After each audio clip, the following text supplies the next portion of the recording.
சங்கீதம் 137. பாபிலோன் ஆறுகள் அருகே நாங்கள் உட்கார்ந்து அங்கே சீயோனை நினைத்து அழுதோம். அதன் நடுவில் இருக்கும் அலரி செடிகளின் மேல் எங்கள் கிண்ணறங்களை தூக்கி வைத்தோம். எங்களை சிறைப்பிடித்தவர்கள் அங்கே எங்கள் பாடல்களையும் எங்களை பாழாக்கினவர்கள் மங்கள கீதத்தையும் விரும்பி சீயோனின் பாட்டுகளில் சிலதை எங்களுக்கு பாடுங்கள் என்று சொன்னார்கள். கர்த்தரின் பாட்டை அந்நிய தேசத்தில் நாங்கள் பாடுவதெப்படி? எருசலேமே, நான் உன்னை மறந்தால் என் வலதுகை தன் தொழிலை மறப்பதாக. நான் உன்னை நினையாமலும் எருசலேமே என் முக்கியமான மகிழ்ச்சியிலும் அதிகமாக எண்ணாமல் போனால் என் நாவு என் மேல்வாயோடே ஒட்டிக்கொள்வதாக. கர்த்தாவே, எருசலேமின் நாளில் ஏதோம் புத்திரரை நினையும், அவர்கள் அதை இடித்து போடுங்கள், அஸ்திபாரம் மட்டும் இடித்து போடுங்கள் என்று சொன்னார்களே. பாபிலோன் குமாரத்தியே, பாலாய் போகிறவளே, நீ எங்களுக்கு செய்தபடி உனக்கு பதில் செய்கிறவன் பாக்கியவான். உன் குழந்தைகளை பிடித்து கல்லின் மேல் மோதி அடிக்கிறவன் பாக்கியவான். இந்த சங்கீதத்தை எப்பொழுது படித்தாலும் கேள்விக்குறியோடு கூட நான் படிப்பது உண்டு. ஆதி நாட்களில் என்ன ஆண்டவரே, இந்த சங்கீதம் இப்படியெல்லாம் எழுதப்பட்டிருக்கிறது என்று சொல்லி. ஆனால் இந்த சங்கீதத்தின் பின்னணியை புரிந்து கொண்ட பிறகுதான் இந்த சங்கீதம் எவ்வளவு ஒரு சரித்திரத்தை சொல்லுகிறது, தேவ ஜனங்களின் வாழ்க்கையில் நடந்த நிகழ்வுகளை சொல்லுகிறது என்று நான் அறிந்து கொண்டேன். இந்த சங்கீதத்திற்கு புலம்பலின் சங்கீதம் என்றும் ஒரு பெயர் உண்டு. இதை எழுதிய ஆக்கியோன் எரேமியா என்று சொல்லுகிறார்கள். ஆனால் அது சரிவர தெரியவில்லை. ஆனாலும் இந்த சங்கீதத்தில் சொல்லப்பட்டுள்ள வார்த்தைகள் எல்லாம் புலம்பலின் சங்கீதம், புலம்பலின் வார்த்தைகளாக இருக்கிறது. ஆங்கிலத்தில் by the rivers of Babylon என்று ஒரு பாடலை பாடுவார்கள். அது உலகத்தார் இந்த பாடலை எடுத்து பாடுகிற ஒரு வார்த்தை. ஆனால் இந்த சங்கீதத்திலிருந்து தேவ ஜனங்களாகிய நாம் இன்றைக்கு சில பாடங்களை கற்றுக்கொள்ளப் போகிறோம். நம்முடைய தியானத்திற்கு ஏற்றாற் போல இந்த சங்கீதத்தை நான் 3 பகுதியாய் பிரிக்க விரும்புகிறேன். 1 to 4 வரைக்கு சிறையிருப்பின் துயரம் என்ற ஒரு வார்த்தையை இந்த சங்கீதத்திற்கு பெயரிட விரும்புகிறேன். வசனம் 5 to 6 வரைக்கு சியோன் மேல் சிநேகம் என்று நான் சொல்ல விரும்புகிறேன். வசனம் 7 to 9 வரைக்கு சத்துருக்கள் மேல் சீற்றம். சிறையிருப்பின் துயரம் வசனம் 1 to 4, சீயோன் மேல் சிநேகம் வசனம் 5 to 6, சத்துருக்கள் மேல் சீற்றம் வசனம் 7 to 9. சரி, இந்த சங்கீதம் என்ன பின்னணியில் எழுதப்பட்டது என்று நீங்கள் முதலாவது அறிந்து கொள்ள வேண்டும். ஆண்டவர் தன்னுடைய ஜனங்களுக்கு கானான் என்ற ஒரு தேசத்தை வாக்கு பண்ணினார். அற்புதமாய் யோசுவாவின் மூலமாய் அந்த கானானுக்குள் ஆண்டவர் தன்னுடைய ஜனங்களை அழைத்து சென்றார். ஆனால் அந்த அழைத்து சென்ற பின்பு ஆண்டவர் சொன்னார், நீங்கள் போய் அந்த புறவினத்து தேசத்தை சுதந்திரித்துக் கொள்ளும் பொழுது புறவினத்து மக்களின் வழிபாடுகளை நீங்கள் செய்யக்கூடாது.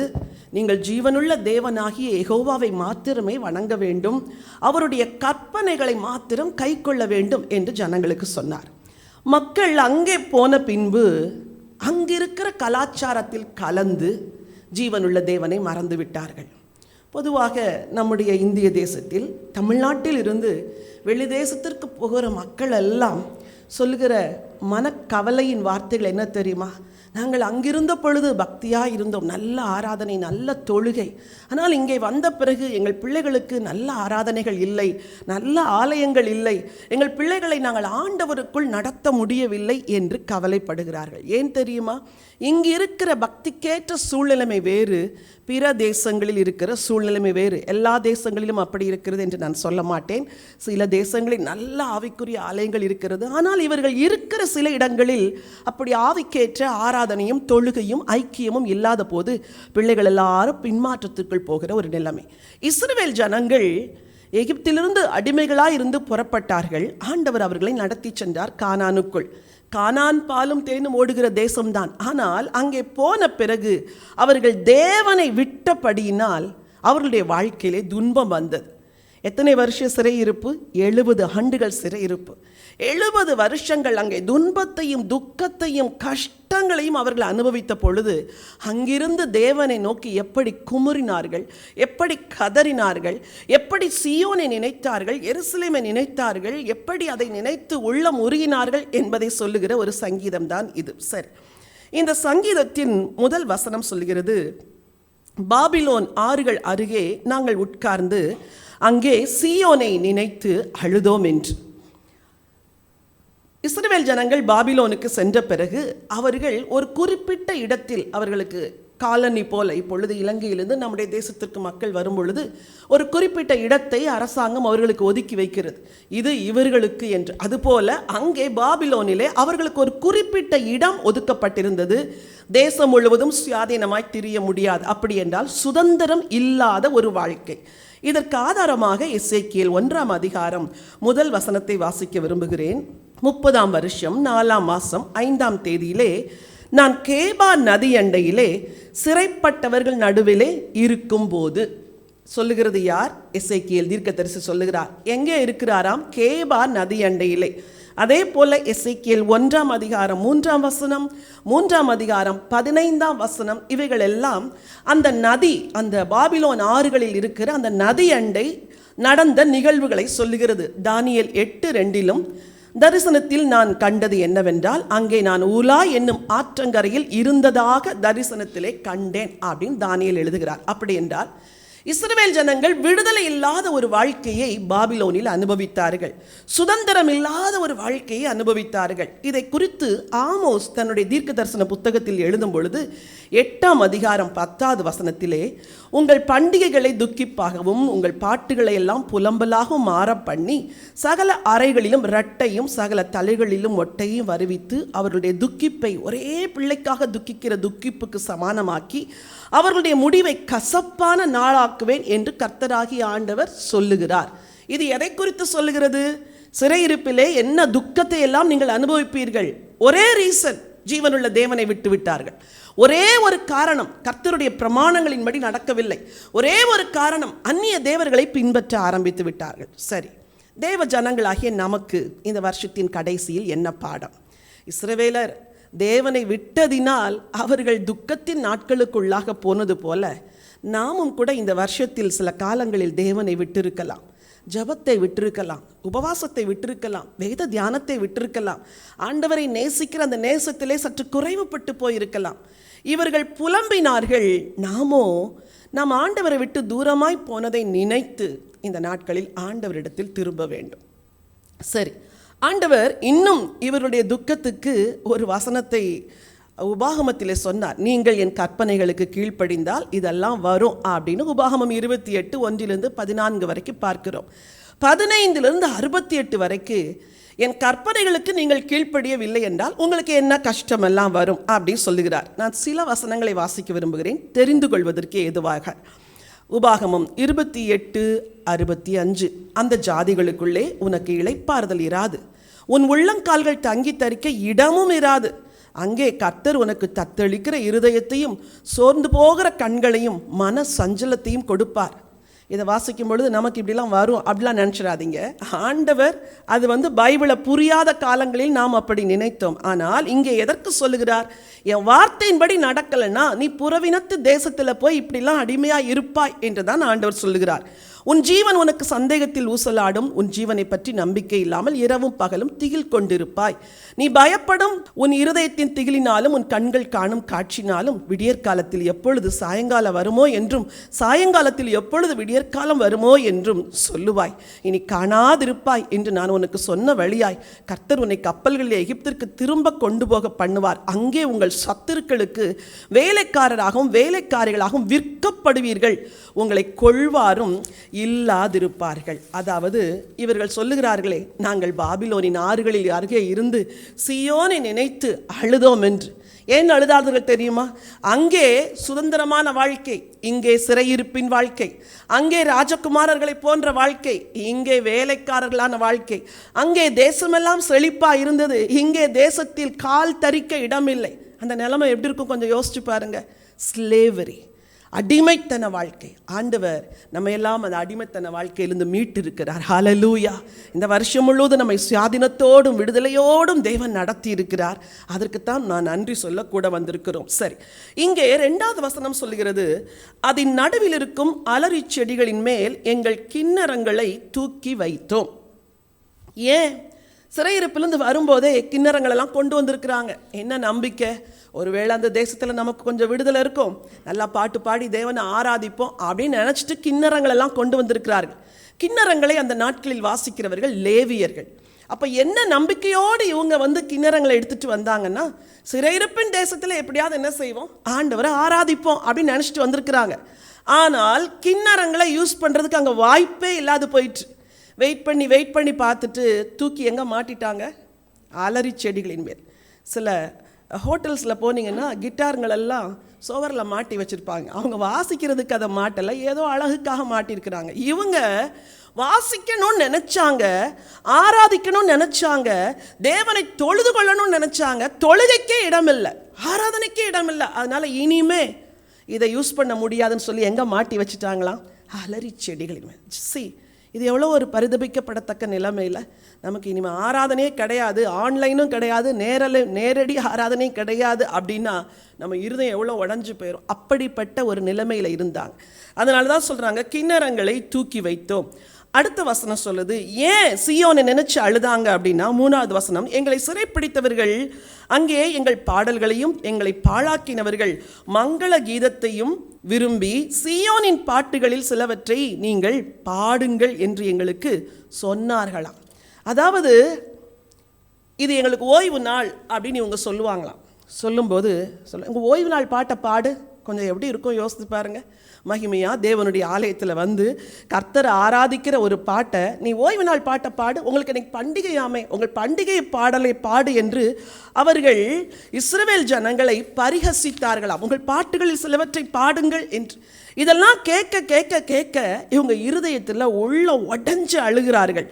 புலம்பல் 1ஆம் அதிகாரம் 4வது வசனத்தை சொல்லுது, பண்டிகைக்கு வருவார் இல்லாததினால் சியோனுக்கு போகிற வழிகள் புலம்புகிறது, அவள் வாசல்கள் எல்லாம் பாழாய் கிடக்கிறது, அவள் ஆசாரியர்கள் தவிக்கிறார்கள், அவள் கன்னிகைகள் சஞ்சலப்படுகிறார்கள், அவளுக்கு கசப்பே உண்டாயிருக்கிறது. இந்த பாபிலோனில் இவங்க அடைந்த மன வேதனைகளை நீங்கள் தெரிஞ்சுக்கணும் அப்படின்னா புலம்பலின் புஸ்தகத்தை வாசிக்கணும். 1ஆம் அதிகாரத்தில் நீங்கள் வாசித்து பாருங்கள். நாங்கள் பாபிலோன் ஆறுகளின் அருகே உட்கார்ந்து அழுதோம் என்று சொன்னாங்களே, ஏன் அழுதாங்க? ரீசன் எல்லாம் அங்கே இருக்குது. பண்டிகை இல்லை, எருசலேமில் நாங்கள் தேவனை துதிப்போமே, எருசலேமில் நாங்கள் தேவனை ஆராதிப்போமே, பண்டிகைக்கு போகும்பொழுதே மகிழ்ச்சியான சத்தத்தோடு தேவனை துதிச்சுட்டு போவோமே, இப்போ அதை நினைக்கும் போது எங்கள் இருதையெல்லாம் உருகுகிறது. இப்போ போய் எங்கள் தேவனுடைய பாட்டை இந்த அந்நிய தேசத்தில் பாடுன்னு பரிகாசம் பண்ணுகிறார்களே என்று சொல்லி ஜனங்கள் உள்ளம் உடைந்தார்களாம். அதனால தான் அழுதார்கள். வசனம் சொல்லுது, 4வது வசனம், கர்த்தரின் பாட்டை அந்நிய தேசத்தில் நாங்கள் பாடுவது எப்படி? இஸ்ரவேலருக்கு எப்போவுமே ஒரு பெரிய நம்பிக்கை உண்டு, அவங்க விசேஷ மக்கள் என்றும் புறவினத்து மக்கள் எல்லாம் அசுசியானவர்கள் என்றும் அப்படின்னு அவங்களுக்கு ஒரு எண்ணம் உண்டு. அதனால் அவங்க சொல்கிறாங்க, ஐயோ நாங்கள் போய் கர்த்தரின் பாட்டை அந்நிய தேசத்தில் பாடுவது எப்படி? அப்படி என்றால் 1வது வசனத்திலிருந்து 4வது வசனம் வரைக்கும் இந்த ஜனங்களுடைய துக்கம், சஞ்சலம், அந்நிய தேசத்தில் பட்ட வேதனை எல்லாம் அவர்கள் அங்கே எழுதியிருக்கிறார்கள். ஒரு வசனத்தை வாசிக்க விரும்புகிறேன். சங்கீதம் 42:4. முன்னே நான் பண்டிகை ஆசரிக்கிற ஜனங்களோட கூட நடந்து கூட்டத்தின் களிப்பும் துதியுமான சத்தத்தோடே தேவாலயத்திற்கு போய் வருவேனே, இவைகளை நான் நினைக்கும் போது என் உள்ளம் எனக்குள்ளே உருகுகிறது.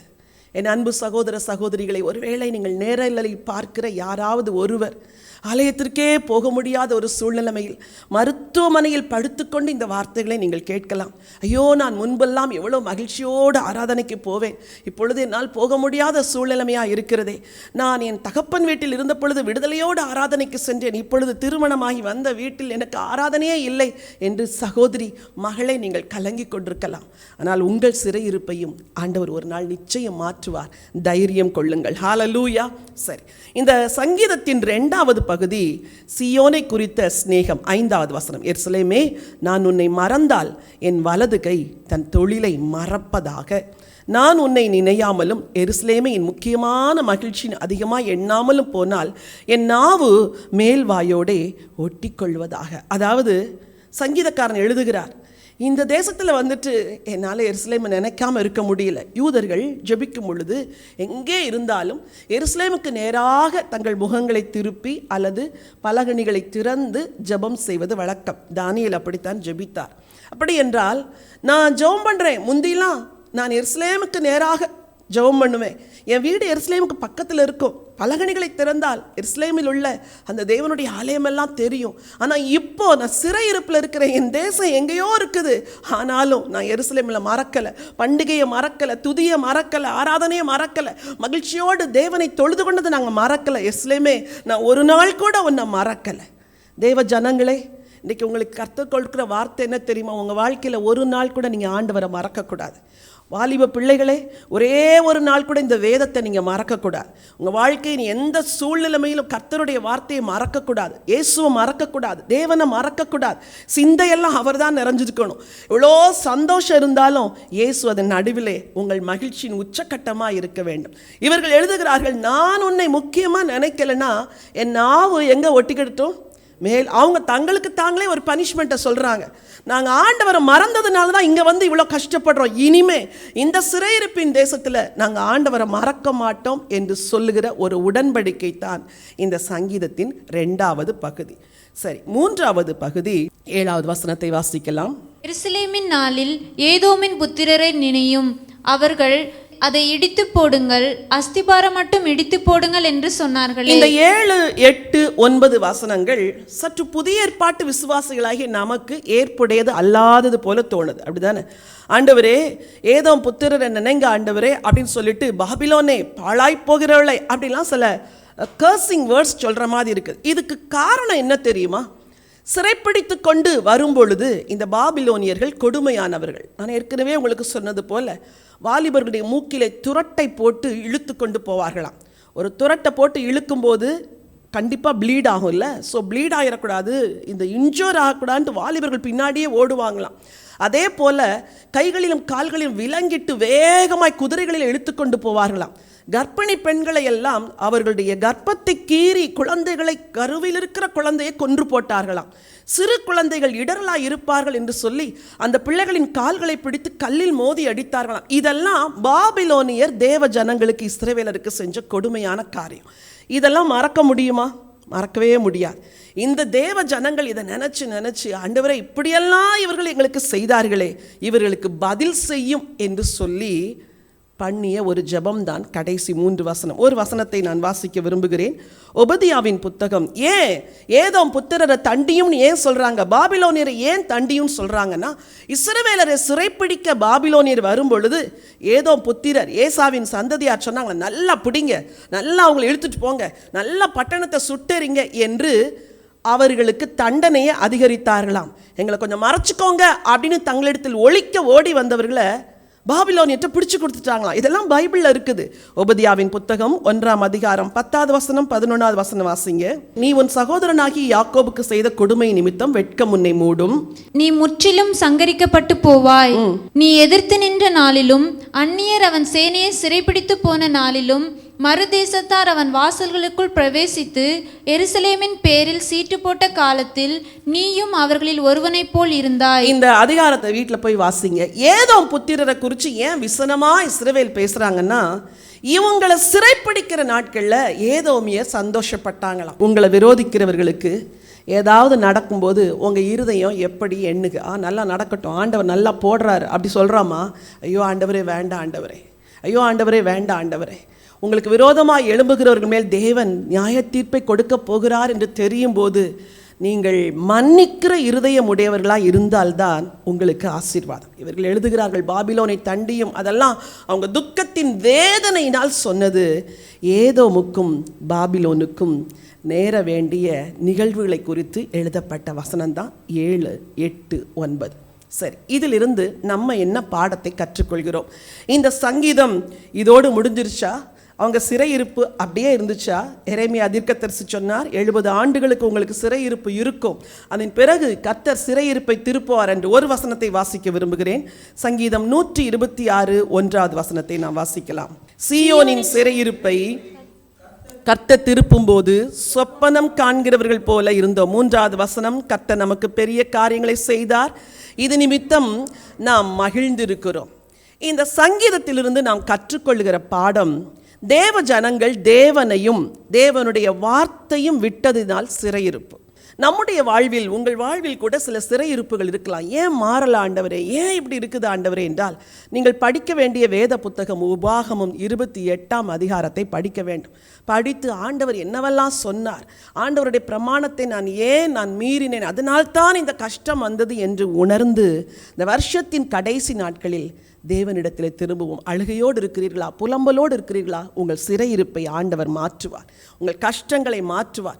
தேவனை விட்டிருந்தீர்கள் என்றால் இந்த வருஷத்தின் கடைசி நாட்களில் தேவனிடத்தில் திரும்புங்கள், வசனத்திற்கு நேரம் ஒதுக்குங்கள். சில நாட்கள் உபவாசித்து ஜெபித்து, கர்த்தாவே எங்கள் சிறையிருப்புகளெல்லாம் மாற்றும் என்று சொல்லுங்கள். வரப்போகிற நாட்கள், வரப்போகிற ஆண்டு எல்லாருக்கும் ஆசீர்வாதத்தின் ஆண்டாயிருக்கும். ஹல்லேலூயா. எல்லாரும் கண்களை மூடி ஆண்டவரை நோக்கி பார்க்கலாம். அன்பின் ஆண்டவரே, பாபிலோனின் ஆறுகள் அருகே உட்கார்ந்து கொண்டு சீயோனை நினைத்து உம்முடைய ஜனங்கள் அழுதார்களே, இன்றைக்கு கூட உம்முடைய ஜனங்களில் ஒரு சிலர் ஆண்டவரே இது போல துக்கத்திலும் துயரத்திலும் அமர்ந்து, எனக்கு ஏன் இந்த வாழ்வு, எனக்கு ஏன் இந்த சிறையிருப்பு, எனக்கு ஏன் இந்த கஷ்டம் என்று அழுது புலம்புவார்கள் என்றால், இன்றைக்கு அவர்களோடு கூட கர்த்தர் பேசி அவர்கள் சிறையிருப்பை மாற்றுங்கப்பா. ஆண்டவரே, உம்மை விட்டிருப்பார்கள் என்றால் கிருபையாய் மன்னித்து உம்மண்டை திரும்புவதற்கு உதவி செய்யுங்க. உம்முடைய வசனத்தை அவமதித்திருந்திருப்பார்கள் என்றால் கிருபையாய் மனம் இறங்கி வசனத்திற்கு திரும்ப உதவி செய்யுங்க. பிரச்சனைகள், போராட்டங்கள் நிமித்தம் சோர்ந்து போய் இருப்பார்கள் என்றால் இன்றைக்கு அவர்களை கரம் நீட்டி தூக்கி எடுக்கும்படியாக நாங்கள் ஜெபிக்கிறோம். நீர் சீயோனின் சிறையிருப்பை திருப்புகிறவர். எங்கள் முற்பிதாக்கள் 70 வருஷம் சிறையிருப்பில் இருந்தார்கள், ஆனால் 70வது வருஷம் முடிவிலே திருப்பி கொண்டு வந்தீரே, அதே போல உம்முடைய பிள்ளைகளில் ஒரு சிலர் இந்த வருஷமெல்லாம் சிறையிருப்பில் இருந்திருப்பார்கள் என்றால் இந்த வருஷத்தின் கடைசி நாட்களிலே கர்த்தர் அவர்களை திருப்பி கொண்டு வரும்படியாக ஜெபம் செய்கிற ஆண்டவரே, எல்லா சிறையிருப்புகள் மாறட்டும், வியாதியின் சிறையிருப்புகள் மாறட்டும், துக்கத்தின் சிறையிருப்புகள் மாறட்டும், ரட்சிக்கப்படாதவர்கள் நிமித்தம் உண்டான சிறையிருப்புகள் மாறுவதாக. எல்லாவற்றுக்கும் மேலாய் ஆவிக்குரிய ஜீவியத்திலே சோர்ந்து போய், குளிர்ந்து போய், தளர்ந்து போய் இருப்பார்கள் என்றால் அந்த சிறையிருப்புகள் எல்லாம் மாறட்டும் ஆண்டவரே. கர்த்தர் அப்படிப்பட்ட ஆசீர்வாதத்தை நம்முடைய ஜனத்தின் மேல் வைப்பீராக. வரப்போகிற நாட்கள் இவர்களுக்கு ஆசீர்வாதத்தின் நாட்களாய் இருக்கட்டும். மீட்பர் இயேசுவின் நாமத்தில் பிதாவே.